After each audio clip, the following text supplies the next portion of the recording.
Hello दोस्तों, कैसे हैं आप सब। तो मैं हूं आशा और स्वागत करती हूं आपके अपने चैनल अपन ब्लॉग्स में। तो आज हम बात करने वाले हैं प्रेगनेंसी से जुड़े मिथ्स के बारे में।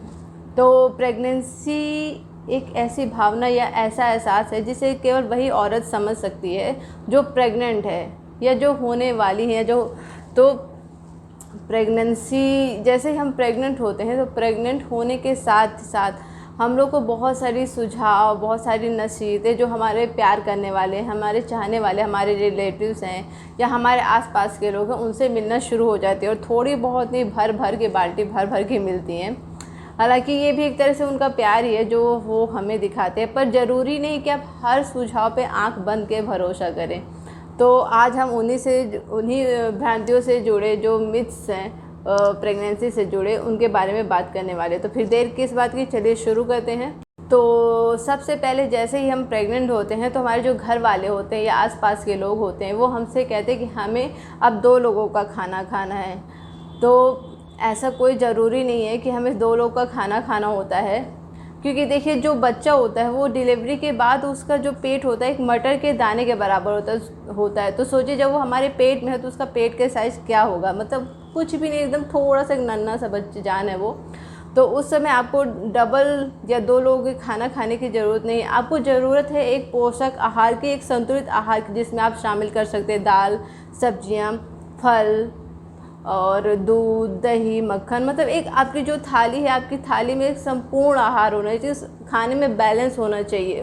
यहाँ पे आपको डबल खाना खाने की ज़रूरत नहीं है, ओवर ईटिंग करने की ज़रूरत नहीं है, पर आपको जो खाना खाना है वो एक संतुलित होना चाहिए। बराबर नहीं कि एक नहीं आप एक ही चीज़ या फिर सिर्फ दाल रोटी या चावल खा रहे हो, ऐसा कुछ नहीं। आपकी थाली में दाल होनी चाहिए, सब्जियां होनी चाहिए, पालक, और जो सीजनल फल आते हैं उस टाइम पे आप ले सकते हैं। दूध ले सकते हैं, दूध एक संपूर्ण आहार माना जाता है तो आप उसे भी ले सकती हैं। बस आपको ओवर ईटिंग नहीं करनी है, आपको अपने खाने का ध्यान रखना है, एक बैलेंस डाइट लेनी है, ठीक है। और दूसरा मिथ है कि हमें दूध पीने से बच्चा गोरा पैदा होगा।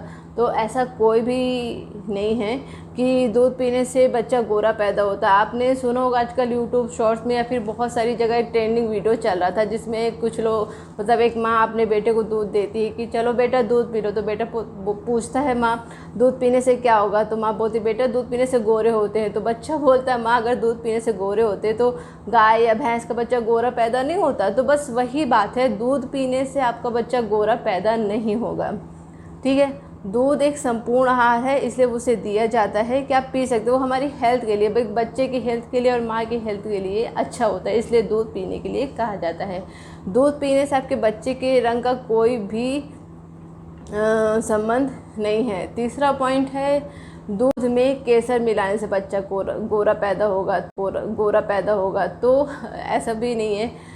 अगर दूध में केसर मिलाने से बच्चा गोरा पैदा होता तो दूध में तो जब अपन केसर डालते हैं तो उसका रंग तो पीला हो जाता है। तो बच्चे को पीला पैदा होना चाहिए, वो गोरा कैसे पैदा हो सकता है, ठीक है।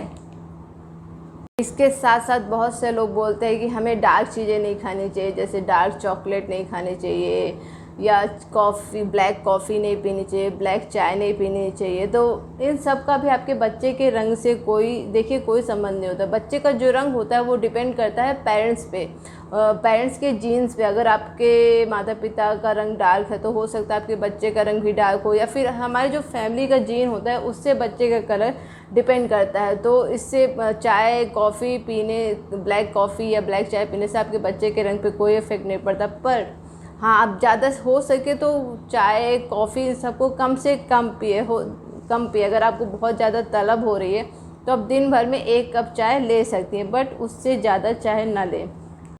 नेक्स्ट है, अगला है, बहुत से लोग बोलते हैं कि हमें लास्ट मंथ में घी ज़्यादा से ज़्यादा खाना चाहिए जिससे नॉर्मल डिलीवरी में आसानी होती है। तो ऐसा कुछ नहीं है। घी खाने से सिर्फ़ और सिर्फ आपकी बॉडी में और फैट जमा होता है, आपका जो वेट है वो बढ़ता है, आपके बच्चे का वेट बढ़ता है, जिससे नॉर्मल डिलीवरी में प्रॉब्लम होती है। क्योंकि आपके बच्चे, एक नॉर्मल साइज़ के बच्चे को डिलीवर करने में आसानी होती है, पर अगर आपके बच्चा ओवर वेट है, आप ओवर वेट हो जाएंगे तो आपको नॉर्मल डिलीवरी करने में प्रॉब्लम होगी। इसलिए हाँ, पर ये नहीं कि आप घी पूरी तरह से बंद कर सकते हैं, आप घी ले सकती हैं। घी आप डेली 1 से 2 चम्मच घी आराम से यूज कर सकती हैं।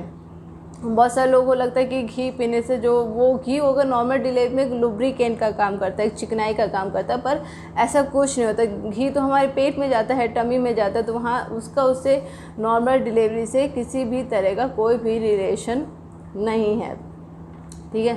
बहुत से लोग बोलते हैं कि प्रेगनेंसी में हमें बाल नहीं काटने चाहिए, अपने नेल्स नहीं काटने चाहिए, वैक्स नहीं करना चाहिए। तो इन सब का भी प्रेगनेंसी से किसी भी तरह का कोई रिलेशन नहीं है और इन सब का हमारे बच्चे पे कोई भी असर नहीं पड़ता है।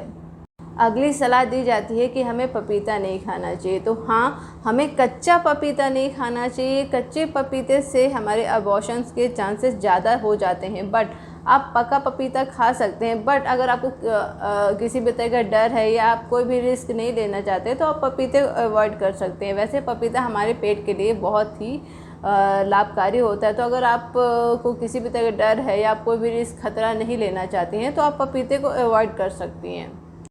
बहुत सारे लोग कहते हैं कि प्रेगनेंसी में हमें बहुत ज़्यादा एक्स्ट्रा वर्कआउट नहीं करना चाहिए, एक्सरसाइज नहीं करनी चाहिए। तो ऐसा कोई नहीं है। आप नॉर्मल अपनी डॉक्टर की सलाह से अपनी प्रेगनेंसी के हिसाब से छोटा मोटा वर्कआउट कर सकती हैं। अगर आपकी प्रेगनेंसी में किसी तरह की कॉम्प्लिकेशंस नहीं हैं, किसी तरह की कोई तकलीफ़ नहीं है, तो आप स्विमिंग कर सकती हैं, घर पे पोछा लगा सकती हैं, थोड़ा बहुत सीढ़ियाँ भी चढ़ सकती हैं, हल्का फुल्का एक्सरसाइज योगा कर सकती हैं। ऐसे प्रेगनेंसी में आपको एक्टिव रहना चाहिए। एक्टिव रहने से क्या होता है कि आपकी जो नॉर्मल डिलीवरी के चांसेस हैं वो बढ़ जाते हैं और डिलीवरी के टाइम पे काफ़ी आसानी होती है। अगला जो भ्रम है, बहुत सारे लोग कहते हैं, आपको सजेस्ट करते हैं कि अपने टमी में या अपने टमी के निचले एरिया में घी, बटर या किसी भी तरह की कोई भी क्रीम लगाने से जो आपके स्ट्रेच मार्क्स हैं उसके निशान कम हो जाते हैं या फिर कम नहीं पड़ेंगे। तो ऐसा कुछ भी नहीं है। जो आपके स्ट्रेच मार्क्स होते हैं, किसी को कम होते हैं, किसी को ज़्यादा होते हैं, ये डिपेंड करता है आपकी बॉडी पे। आपकी बॉडी कैसी है उस पर डिपेंड करता है। तो किसी भी तरह की कोई भी क्रीम, बटर या कुछ भी लगाने से आपके जो स्ट्रेच मार्क्स हैं वो ख़त्म नहीं होते, बट हाँ थोड़ा बहुत हल्का फुल्का कम हो सकते हैं, पर पूरी तरह से नहीं जाते हैं, ठीक है। और प्रेगनेंसी में सबसे बड़ी बात ये भी है कि आपको पानी पीते रहना चाहिए। पानी पीना बहुत ही ज़रूरी है। कम पानी पीने से आपको डिहाइड्रेशन हो सकता है, इसलिए पानी पीना ना भूलें, ठीक है। और अगला है, बहुत सारे लोग बोलते हैं कि क्या हमें बैगन खाना चाहिए, हमें भिंडी वगैरह ऐसी सारी चीज़ें खानी चाहिए। एक्चुअली ये मेरा पर्सनल एक्सपीरियंस है। मुझे भी बहुत सारे लोग बोलते थे कि आपको भिंडी नहीं खाना है, आपको बैगन नहीं खाना चाहिए, आपको कटहल नहीं खाना चाहिए। ये सारी चीज़ें खाने से बच्चा एलर्जी के साथ पैदा होता है, मतलब बच्चों को बहुत सारी चीज़ों से एलर्जी हो जाती है।